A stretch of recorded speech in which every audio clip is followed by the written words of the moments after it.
Hi, it's Dr. Jenn Kennedy. I'm a sexologist and couples therapist. The Pleasure Project podcast is about sex and relationships. So this includes discussions on desire, dysfunction, dissatisfaction, exploration of all things sex related.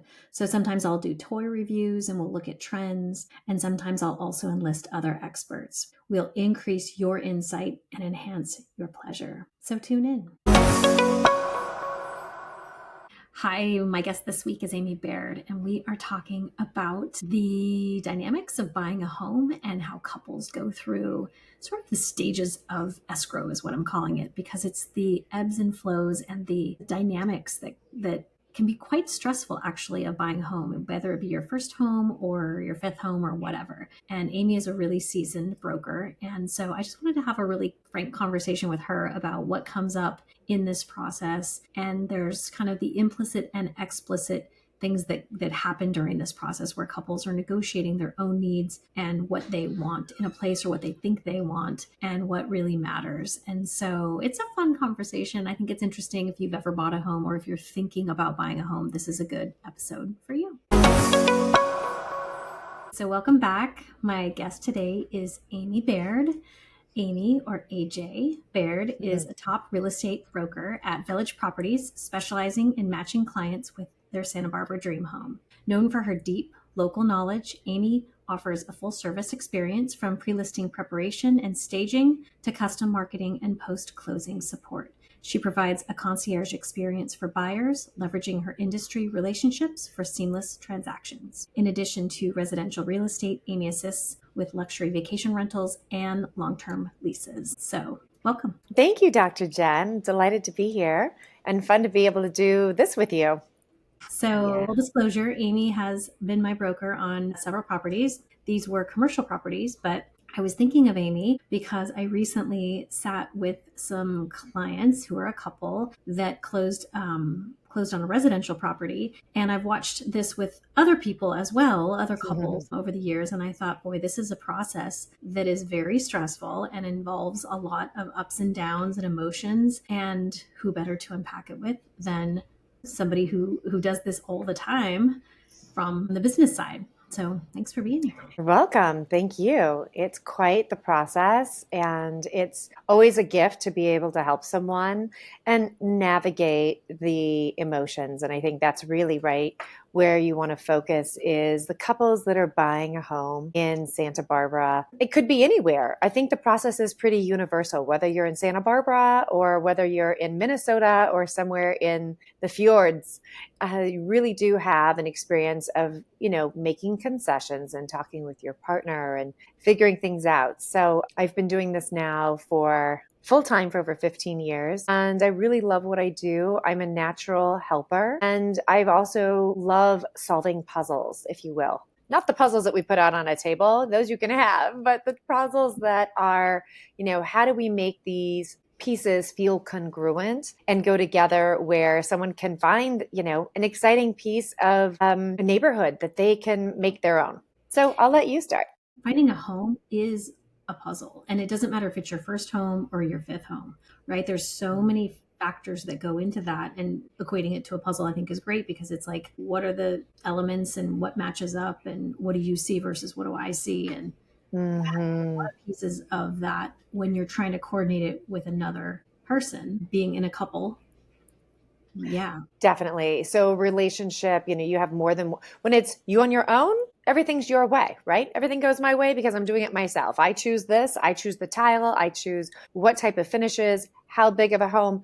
But when you have someone else, the art of compromise is an art, and it's something we all have to work on. I mean, I have to work on it with my family, with my friends, with my clients, the art of negotiating in a way that we can be graceful, where it can't be a zero-sum game, because we want to walk away or close the transaction, not walk away, but stay and feel like, oh my gosh, I'm getting what I want. And no one is perfect. No home is perfect. No property is perfect. There's always going to be some obstacles to overcome. But when I start out with someone buying their first home, I always try to tell them that this is like the pre-purchasing aspect is like training for a marathon. So until we're actually in escrow, we're not even in the race yet. So the pre-training, as you know, for a marathon, which I've not run, but I've helped a couple people train, is so much work ahead of time, right? You may train for 6 months, you may train for a full year,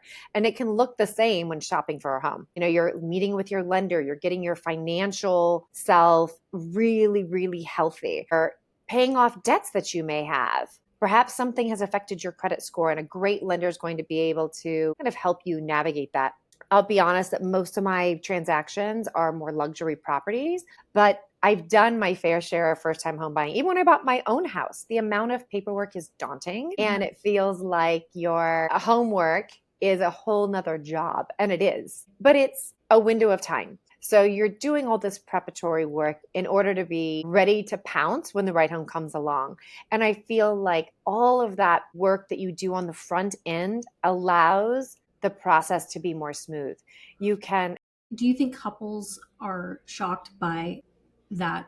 I mean, the amount of that they have to do from the go, right? Of not just like, Yes. let's go, because I think a lot of couples go and do this like imaginary open house strolls on the weekends, and that's a Mhm. fun activity. But when it actually comes time to really brass tacks, right? Like you said, do all the financial stuff and get things in order, and they have to really start imagining like what can we afford, and where would we want to live, and what Mhm. does each of our financial picture look like from, in terms of historically, what is our credit score and all that good stuff. And you're having really more practical conversations with them in the True. beginning. Yeah. The practical conversations aren't as rosy and exciting as looking at property. Oh. However, you're like, oh gosh, but it's kind of the thing where you dread putting your taxes together. Mhm. And yet, as soon as you're past that beginning stage of organizing, whether you're using a data entry or a service, or going through what your CPA sends you and says, we need categorized number, categories for 500, entries. Yeah. But once you get in that flow, you're like, oh, I've got this. And it feels so good. It's kind of a really big reward, maybe hit a serotonin and dopamine for getting these things checked off your box. And that's the position I want my clients to be in when they are going out shopping, is that we've talked about where they are financially. We've already met with a lender. We've gotten them most of what they need, because buying a home process has changed so much. Pre-COVID, after COVID, before COVID, you couldn't even walk in without having your pre-approval letter. Either you've got proof of funds, here's my cash, here's my statement, or you've got your letter from your financial advisor, or your 20% down statement. So you've got a lot of things done ahead of time now, where we work to say, okay, let's get you financially fit, and then let's also start considering what this is going to look like, right? Are you needing to put away more money for your down payment? Is there something that your company does? Is there a family gift? Is there inheritance coming? And really looking at it, at what it means to be a homeowner. So you're going to have, in Santa Barbara County, you're going to have property taxes. So all the things that a lot of us already know, but then making it a tangible of, okay, so property taxes are due in April and December if Mm. you're not paying it in a lump sum with your loan. Most first-time home buyers are doing that. But it's really being practical about, okay, well, here's what I have to spend, and here's what I'm comfortable with. Like, most people will qualify for more. You find that when you're having these conversations, that in couples, maybe one person tunes in and the other person sort of tunes out, like glazes over. Sure. Yeah, because not everyone is comfortable talking about finances in the relationship. Some people are like, hey, I'm not the bookkeeper here, or I'm not, Mhm. the person who manages the finances in the household. So that's definitely driven typically by one person. And most of those conversations are going to take place regarding finances Mhm. with your lender, not so much with me. The lenders I'm going to touch base with, make the introductions, and kind of, I don't even need to be BCC. You've been introduced, you've got a warm intro, you're going to meet with them. And maybe you meet with a few people, but the reality is all those conversations are mostly going to be confidential, but one person's definitely going to be driving that force, probably more so. Mhm. And you do oftentimes have a full-time job, or people have a whole family. So making the time to carve this out means that you're making this a priority, and that's what has to happen. But I feel like there's, somebody else will have the interior design eye, or will have the ability to fix things. So it's taking your gifts and looking at them that way. If this is my special talent, right? Like, I can be cross-eyed. That's a special talent. but also saying like, my dad can be this great resource for helping out to fix X, help us remodel this, or I know this great. As they're looking at things, you see them sort of having those conversations of like one person will take the lead on like this really needs to be fixed. And it's like, well, I can do that, or that doesn't scare me, that doesn't deter me from this, or it's going to mean a longer commute. Are you willing? Right? You start to see those conversations happening relationally of like, where are we willing to compromise because there has to be some give and take. Absolutely. Do we need a big garage or lots of storage? There's a million different things that people prioritize in this decision making. And so you're watching, because these conversations happen as you're showing a property, right? And as they're deciding if they're going to make an offer. And it's envisioning, what will this look like me living here? And usually so much of it is based on lifestyle, on choosing what house is going to really work for you. It's work for you as a family, work for you as a couple, work for you with maybe somebody has an in-law that's living with them, or a sister, or a nanny. I mean, or they need an additional person to help with the rent or help with the mortgage, right? Because they're like, wow, we've got a little ADU, a little guest house, accessory dwelling unit, and that's going to also help us with our bottom line of spending. So we're not overextending ourselves. And, it doesn't need to be contentious. I think it can be overwhelming because it is the emotional element of wanting the house, of making that happen. If you're, outbid by someone and you just don't have that ability to compete with an all cash offer and release all of your contingencies, then you are going to look at, okay, well, what else can we do in terms that can make things better? And really leaning heavily on your agent and the trades of finding out, what can we know about a house that we're really interested in, so that we can go into escrow, we can write our offer knowing more and feeling more confident. Because Do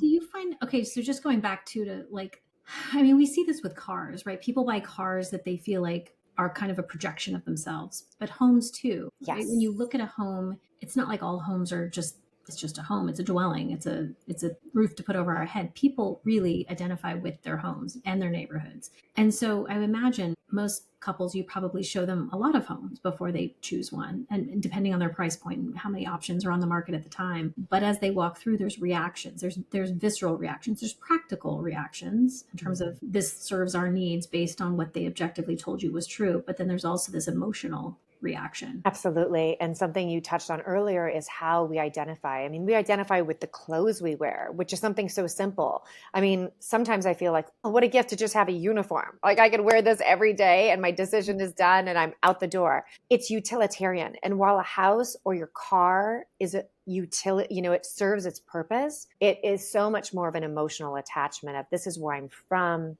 This is where I feel safe. This is my sacred space to retreat to, or to host my family. And there's different processes that we go through in order to make those transitions. So are you buying a first time home? And then it's a whole new ballgame. Like you go through it once, you learn a lot. I haven't had children, but people say after having a second, they kind of get it down. It's a little bit like that with buying a house. But at the same time, the emotional elements of what we identify ourselves of, oh, I live here and this means something to me. This it could be status. It could be just that it's where your hometown was, or where just something you've aspired to. It's also a goal. And I feel like being realistic as to what those like touch internally for you to really identify and even write down. Like I'll have people do vision boards, and it's so powerful as to, we want to manifest some, magnificent, house like Oprah Winfrey has, but maybe promised land isn't in your budget, certainly isn't in mine. But it's something where you create this vision board that's maybe going to be a lot more realistic to the things that matter, meaning the space, that you have a yard. If you have a family, do they need, outdoors? Do they need flat land? Do they need access to parks or schools? So, I think we can narrow things down pretty quickly. Do a vision board, and they would do it as an activity collectively. Yeah, at home. I'm not going to impart my opinions. I have plenty of opinions, but I'm going to keep mine out. Mine is the opinion of getting you to where you want to be and having you be happy. But I think it's a great thing. And I have a lot of clients who have done it. And then later on, they tell me, oh yeah, we went to that open house. I put the flyer on my door. I Yeah. mean, the flyer from the property on my refrigerator, and we just made it happen. It's They like were like, that was it. They were just manifesting it. They're like, we are that just, it helps you as the agent, Mhm. because I feel like visual things are particularly hard sometimes to communicate. But once you have a visual representation, it triggers some thoughts for you to look differently at the MLS and know better what they actually mean when they say homey or when they say cozy or Yes. whatever, these words that Yes. Yes, mean to them. absolutely. That might not mean the same word to you. Yeah, it very much. When I first started in this business, I would write these lengthy emails asking all this information and send the listings. Like, here's a link of everything that might be of interest. I have pared that down to like 3 sentences that are much more impactful of this is where I know you're specifically searching. We've increased our price point because homes pricing may, come down, that it actually fits in your budget, but also recognizing I'm going to get feedback from you and you're going to tell me more. And the more I get feedback, the better I can narrow down that search. And I cannot imagine the days where we had a book that was printed and like, here's all the listings and only I have them, right? Now it's all online and you can go on Zillow and Trulia and Redfin. You can go on all these websites. You can go on my website and search for properties.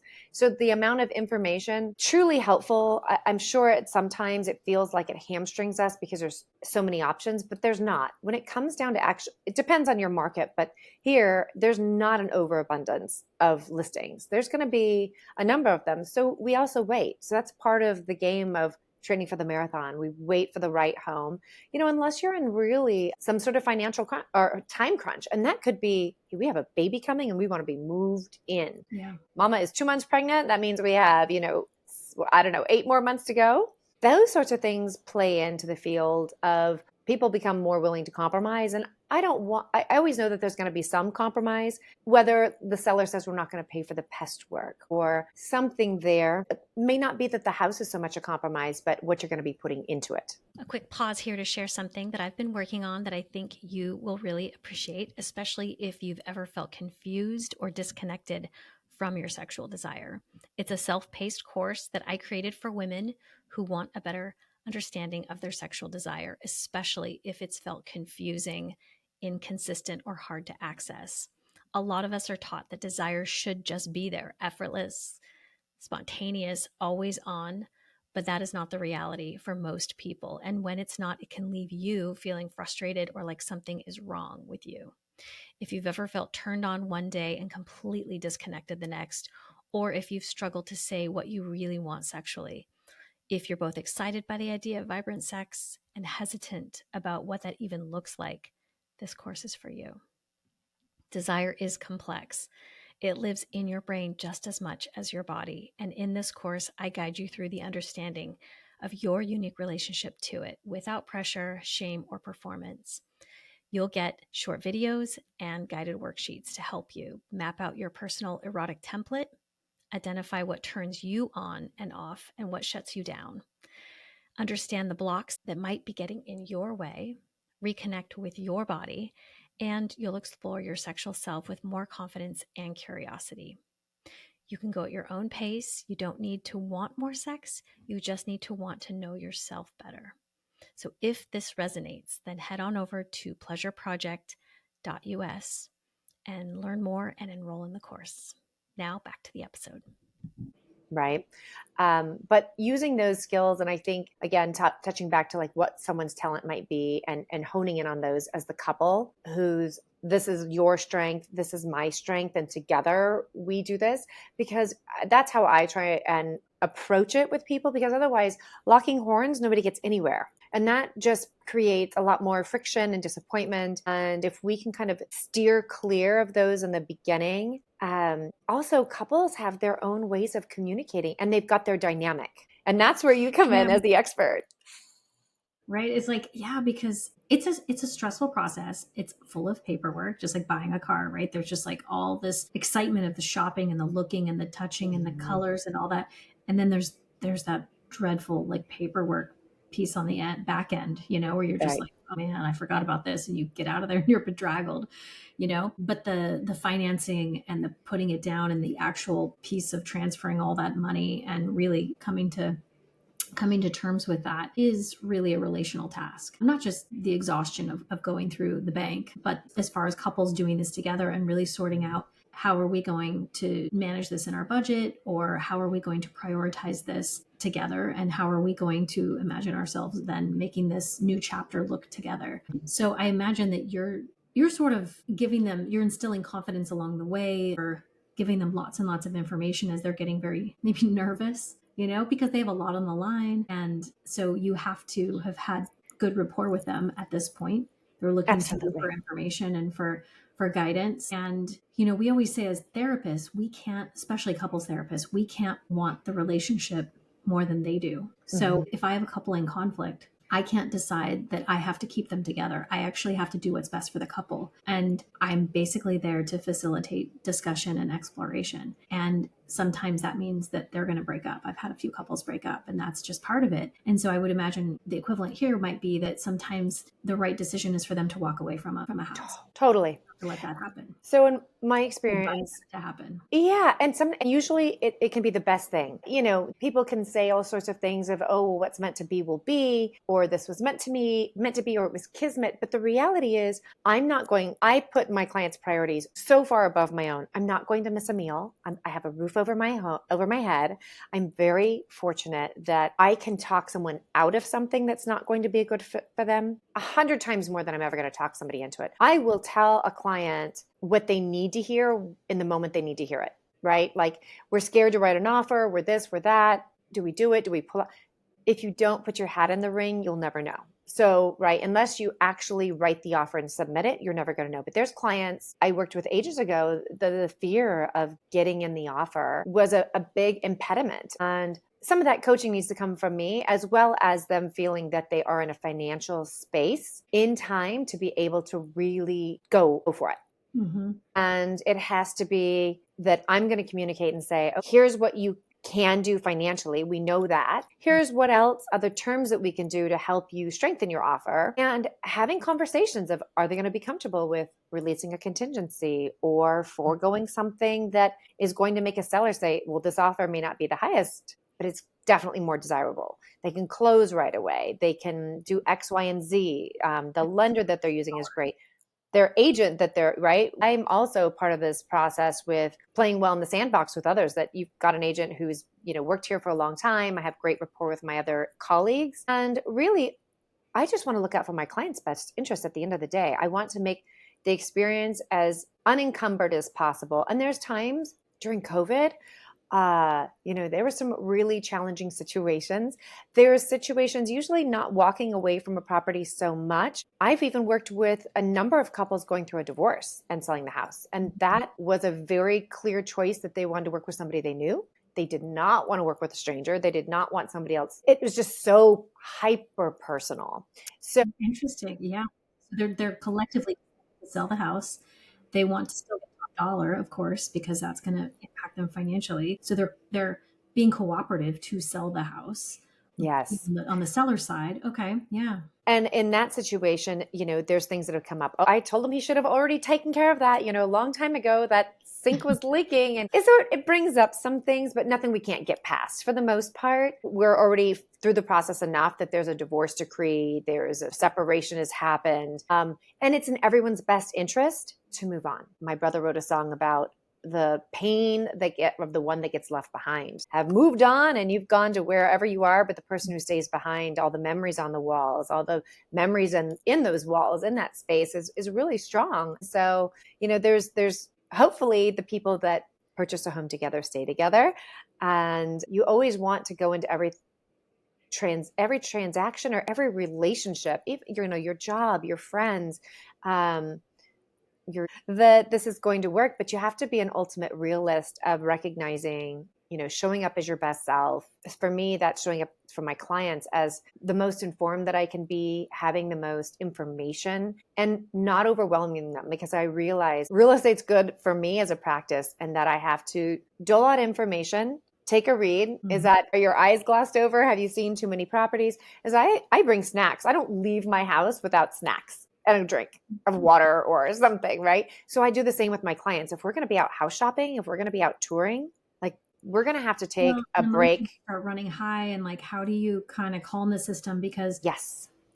yeah. And again, there's all this wanting and projection, and there's relational dynamics happening during this. Mm-hmm. And so, yeah, you've got to read the system and Mm-hmm. know that maybe you need to pull back, or maybe they need some time to discuss, or yeah, what's happening I during. think the standard used to be, you always drove people around in your car. So Mhm. realtors have these, great big cars and, fit everyone in. While I can do that, sometimes a client would prefer to follow me and be in their vehicle so that they can chat together and have their sidebar conversations. If they're not new to this community and they are locals, for the best word, Mhm. then great. They hop in with me. Terrific. The benefit of having, them hop in the car with me when I am driving is so that they can really pay attention and not have to navigate in streets that they don't know. But there's always conversations that I'm not going to be privy to. And, the joke 100 years ago was, give somebody a jar of M&Ms, eat one of these every time you're stressed. And I'm like, that would never work for me. Like I'd eat the whole jar of M&Ms in one sitting, right? It's not like I don't dole these out. My sweet tooth is a little extreme. But being able to put, know that I'm kind of the person on 911 call on the other end. And I've had clients that are like, oh my God, I'm so sorry. I have another question. Oh my God. And I'm like, this is so normal. Ask all the questions. That's why I'm here. Like there's no apology necessary. And if you can definitely be the smartest person in the room and still not having gone through this purchase. Well, and some of it's knowledge, and then some of it's emotional. Totally.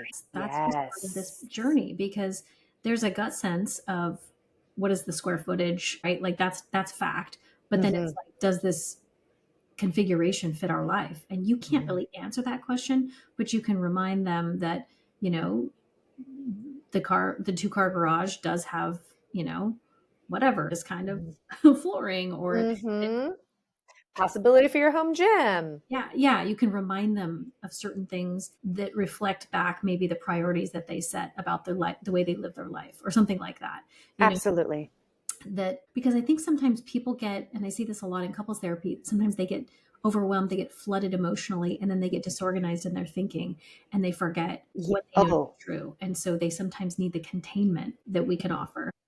absolutely. I'm a big fan of writing things down. And if it's writing it on paper to get it out, great. If it's writing it in your notes, I mean, our notes are so handy because we almost always have our phones with us that we can, do a little brain dump and literally get all those thoughts out. And then when we are in person again together or over the phone, to have the conversation of, Amy, this was our question. Oh, this was our question on this. Do you think it's possible that we could do X? If we decide to get this house, we're going to have to remodel. And what's that going to look like? Like, what's the permitting process? And I'm like, it's going to be a while. Like, I have to be very realistic because I had such a Pollyanna mindset as a kid, just by nature. And while I still love to be an optimist in real estate, I have to be a realist, like on the most base level. Like, this is what the records aren't going to be accurate for the Santa Barbara County. You may not even be able to find blueprints, or maybe you do, but it's going to take, us making an appointment. So I want to give people the information to let their expectations be realistic. And then from there, they can springboard to say, okay, great. Now we can see some of these things.